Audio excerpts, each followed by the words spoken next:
Okay, this is the last topic that will be on the Unit 4 lecture exam, and it's about the geology of Missouri. So here are our lesson objectives for this particular lesson. And then you'll notice that it is not in your textbook.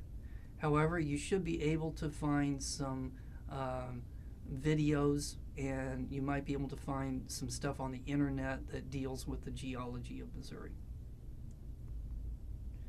All right, you should be able to tell me some of the types of rocks that are found in Missouri. So there are three kinds of rocks. You have igneous rocks, metamorphic, and then sedimentary. So be able to give me some examples of igneous rocks that are found in Missouri, metamorphic rocks that are found in Missouri, and then sedimentary rocks. Okay, then you should also be able to tell me about some of the mineral resources that Missouri has. So Missouri mines a lot of different kinds of minerals. So that's very important to the economy of Missouri. And so, for example, barite is a very dense mineral, and it is used in drilling mud, and it's put into wells to help seal the well. Missouri has coal, but that coal has a lot of sulfur in it, so it's not really very usable for burning purposes. Okay, we do mine iron in Missouri in the form of magnetite. We do mine lead in the form of galena, and we do mine zinc, and it's in the mineral sphalerite. Okay, you need to know the major regions of Missouri. So if I was to give you a blank map of Missouri and ask you where are the mountainous regions of Missouri located at, you should be able to tell me. If I said which part of Missouri was covered by glaciers, you should be able to tell me that. If I say which part of Missouri is where swamps are located at, you should be able to tell me. Okay, so first you have the Ozark Highlands, which is that green area. And so the mountainous regions of Missouri are going to be located in this Ozark Highlands region. And specifically, the most mountainous region is in the St. Francis Mountain region, which is in the northern eastern part of the Ozark Highlands. Now, that's not to say that there aren't pretty good hills in southwestern Missouri, but they're not as big as the ones that are in the northern eastern part of the Ozark Highlands. Okay, then you've got the Western Plains, and so this is an area where it's been covered by the dust and materials that came from glaciers. And so this area of Missouri is very good for farming because it has very, very thick accumulations of soils. Okay, then you have the dissected till plains, which is the northern part of Missouri. This part was covered by the glaciers during the ice ages. And the glaciers extended as far south as the Missouri River. And then you have the coastal plain, and so this is the lower part of Missouri, elevationally speaking, and you can see that there's a lot of swamps in the Boot Hill region of Missouri, and so this is where the Mississippi River is located at. Okay, as far as the rock formations are concerned, you need to know two of them. So the Burlington Formation is what the city of Springfield is sitting on top of. The Burlington Formation contains crinoids. So it's that fossil that consists of the calcium carbonate discs, and then it has a head on it, and then it's got the tentacles that come out of it. And then when these things die, this whole thing breaks apart into individual discs. And so the rocks that Springfield is on top of, that's the Burlington limestone, and that limestone consists of this kind of material. There's also some shells in there from other kinds of organisms, but it's primarily crinoids.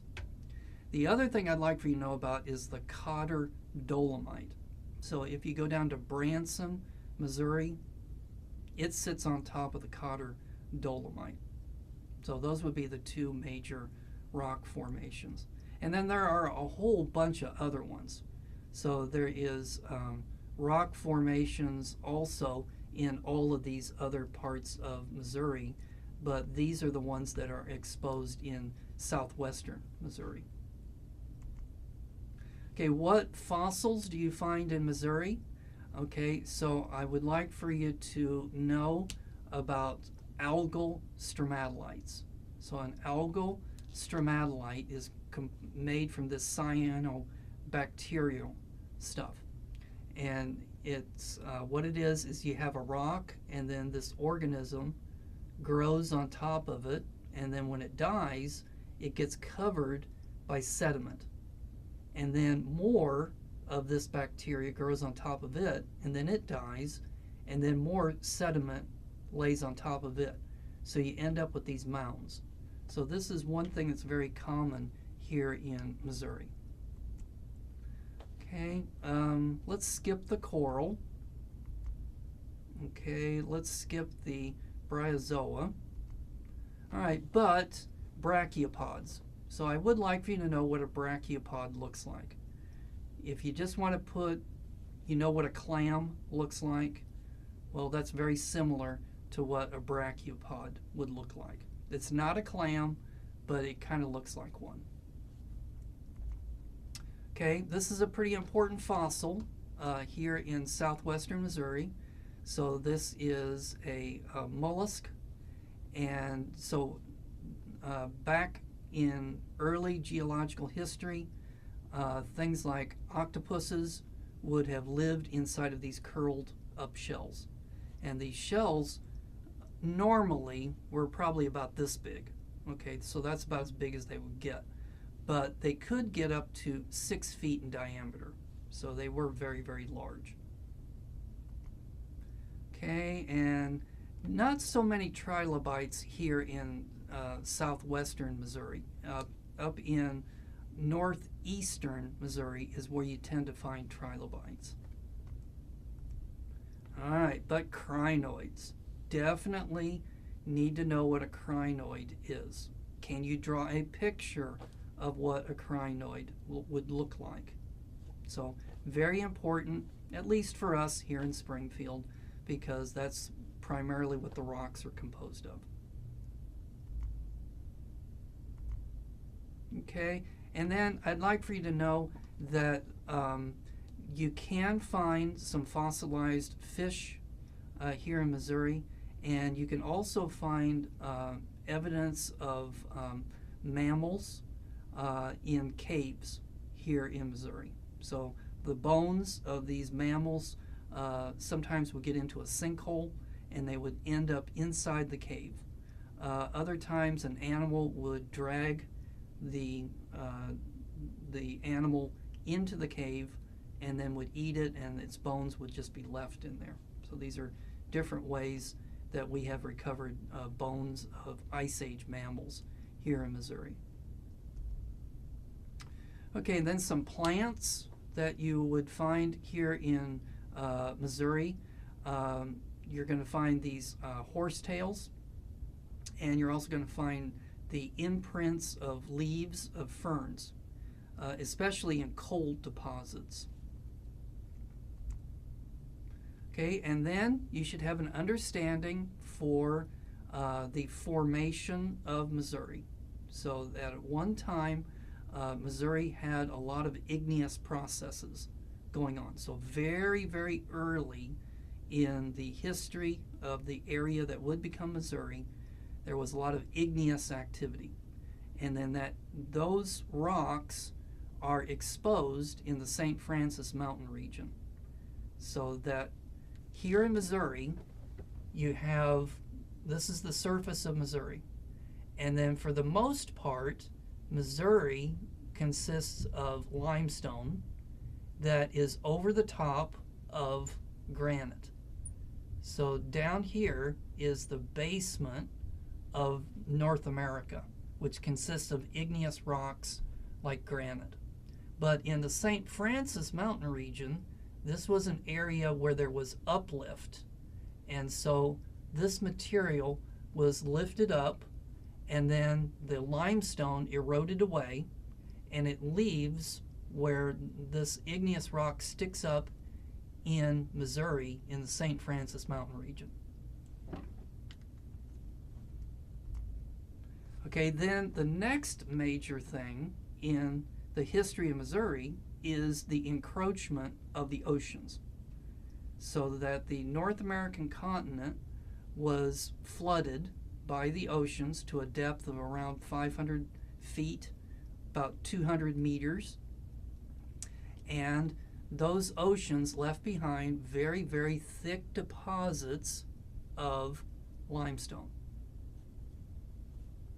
Okay, then the next major event is going to be when coal started to form in northern Missouri during the Carboniferous Period, or the Mississippian Period if you're in North America, the Carboniferous Period if you're from Europe.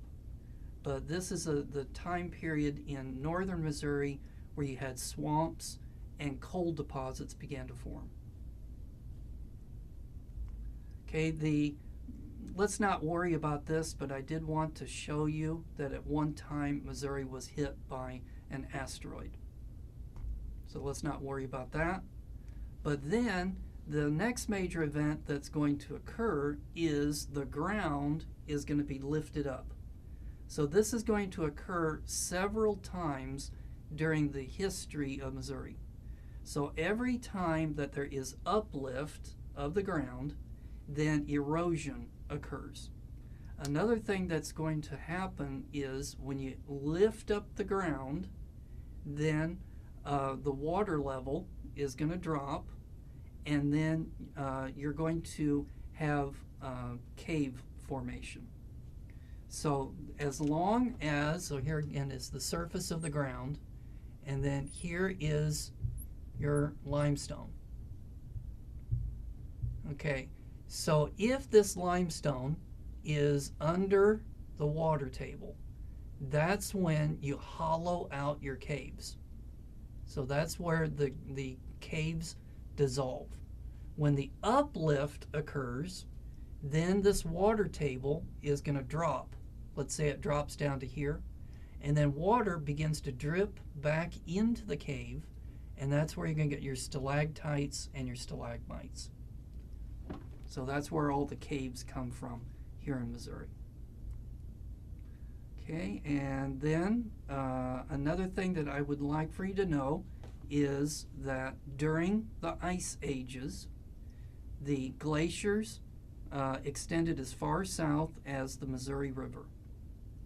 And then what would happen is that a lot of the rock that was pushed down south by the glaciers is ground to the point at which it's a very fine powder. And that powder is pushed in front of the glacier. The wind catches that powder, it gets into the atmosphere, and then you have these dust storms. And then as this powder falls back down to the ground, we call it loessas.